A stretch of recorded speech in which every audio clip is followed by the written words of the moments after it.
पाकिस्तान और south Africa के दरमियान सीरीज़ अब इस मौके पर पहुंच चुकी है कि पाकिस्तान को ये सीरीज़ बचाने के इस वक्त लाने पड़ेंगे। लेकिन इन तमाम चीज़ों की जिम्मेदार पाकिस्तान की टीम खुद है। जिस तरह की इनकी परफॉर्मेंस है, जिस तरह से ये खेल रहे हैं, ये तो ये सीरीज़ जीतना डिज़र्व करते ही नहीं है। देखें, अब तीसरा मैच इसका रह गया और पहले हमने ये सोचा था कि हम 2 मैचेस जो है वो जीत कर उसके बाद तीसरे मैच में अपने बेंच स्ट्रेंथ को आजमाएंगे। लेकिन हुआ कुछ यूँ कि जो हमारे टॉप के प्लेयर थे उनके साथ ही हम दूसरा मैच हार गए। तो मैं तो कहता हूँ कि ये जो ऊपर के 3-4 बल्कि 5 प्लेयर हैं, इनको निकालें, बाहर करें। कितने अरसे से ये पाकिस्तान टीम के साथ चिपके हुए हैं। क्या जिताया इन्होंने? पिछले 5 सालों में कितने वर्ल्ड कप जिता दिए इन्होंने हमें? क्या एशिया कप जीते हमने? चैंपियन ट्रॉफी के हालात हमारे सामने। तो क्या फ़ायदा हम जो है इन सीनियर प्लेयर्स को बार बार खिलाए जा रहे हैं। क्या कसूर है उन लड़कों का जो कि डोमेस्टिक में रगड़ा खाते हैं? सारा साल वो डोमेस्टिक खेलते हैं, वहाँ परफॉर्म करते हैं, रन्स के अंबार लगा देते हैं। जब पाकिस्तानी टीम की बारी आती है, हम नाम के किंग, वो पुरानी परफॉर्मेंसेस के ऊपर हम फिर उनको सिलेक्ट करते रहते हैं। 50 की एवरेज है जी, फलां की 45 की एवरेज है। भाई जब तो उनकी एवरेज थी, जब वो परफॉर्म करते रहे तो तब उनकी एवरेज थी। अब देखें पिछले 5 मैचों में क्या किया है, पिछले 10 मैचों में क्या किया है? कुछ भी नहीं किया। देखें, पहले हमारी सूरत हाल वनडे में ये हुआ करती थी कि फ़खर जमान और इमामुल हक हमारे ओपन हुआ करते थे।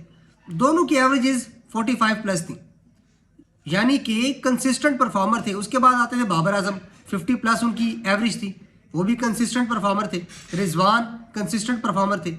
अब मसला कुछ यूँ है कि हमारे ओपनर साइम अयूब को आप देखें, 5 मैचों में एक आधे मैच में उनकी 50 आती है, 100 तो खैर भूल ही जाएं। दूसरे साथ फ़खर जमान, उनका भी 5 मैचों में एक आधे मैच में उन्होंने चलना है। कंसिस्टेंसी बिल्कुल भी नहीं है। बाबर आजम तो बिल्कुल इस वक्त आउट ऑफ टच ही लग रहे हैं, उनकी भी कंसिस्टेंसी नहीं है। एक आधा 50 करते हैं 4-5 मैचों में।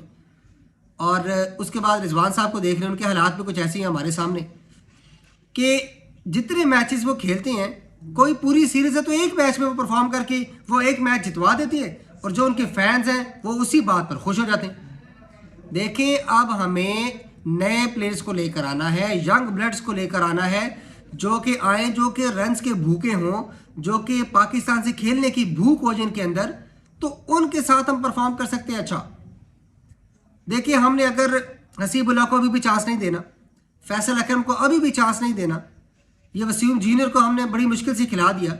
अगर हम साउथ अफ्रीका की सी टीम के खिलाफ भी अपने यंग बच्चों को खिलाने से डरते रहेंगे तो हम कैसे जीत सकते हैं? कैसे कोई बड़ा टूर्नामेंट हम जीत सकते हैं?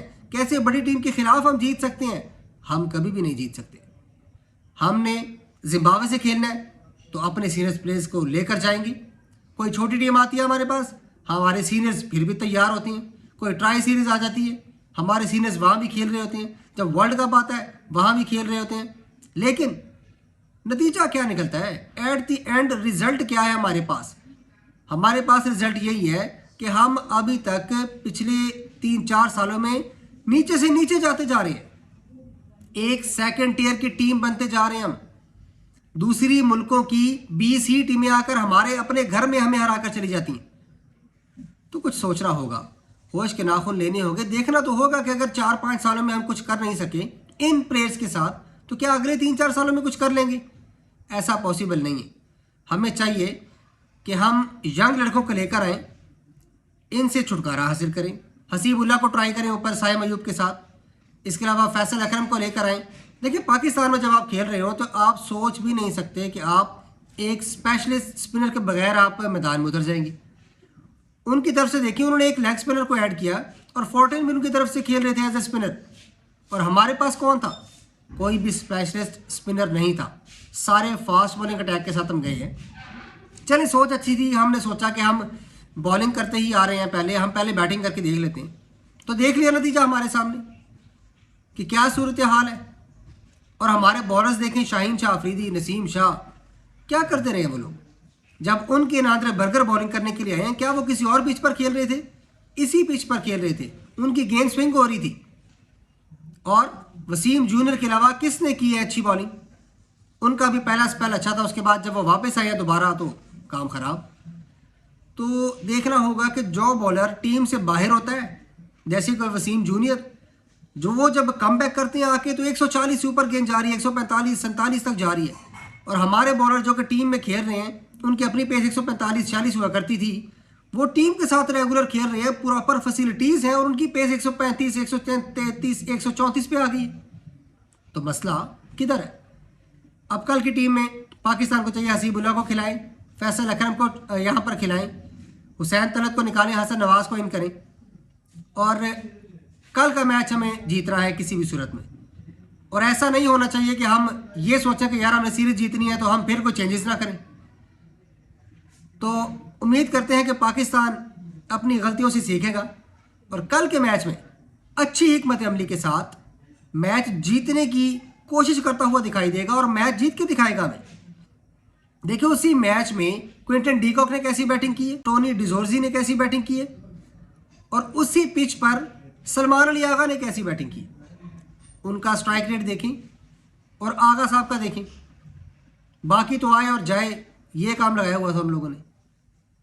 खैर अब कल का मैच इनको जीतना है और सीरीज़ नहीं जाने देनी, क्योंकि ये सी टीम है, साउथ अफ्रीका की सी टीम से अगर हम सीरीज़ हारते हैं तो ये बहुत बड़ा अलमिया होगा। और इसके बाद आगे श्रीलंका की टीम ने आना, उन्होंने भी अपने स्क्वाड्स अनाउंस कर दिए, तगड़े स्क्वाड आ रहे हैं उनके। कमिंदो मेंडिस भी हैं, कुशाल मेंडिस भी हैं, फिर इसके अलावा उनके सामरा विक्रमा भी हैं, और स्पिन हैवी हसरंगा भी आ रहे हैं, थिक्शेन आ रहे हैं। तो प्रॉपर उनकी प्रॉपर टीम आ रही है। T20 में राजा बक्सा को वापस लेके आए हैं, कौशल परेरा है, निशांका है, तो वो भी बड़ी तगड़ी टीम है। और शायद हो सकता है कि हमने सोचा हो कि हम दूसरे मैच में एक फास्ट बॉलिंग डेक तैयार करते हैं और वहाँ पर उस पिच पर हम खेलते हैं, क्योंकि श्रीलंका के खिलाफ तो हम स्पिन विकेट्स बनाकर नहीं जीत सकते। वो स्पिन खेलते भी बहुत अच्छे हैं और उनके पास स्पिनर्स हैं भी बहुत अच्छे। तो उम्मीद करते हैं कि पाकिस्तान गलतियों से सीखेगा और कल का मैच जीतकर सीरीज़ को अपने नाम करेगा।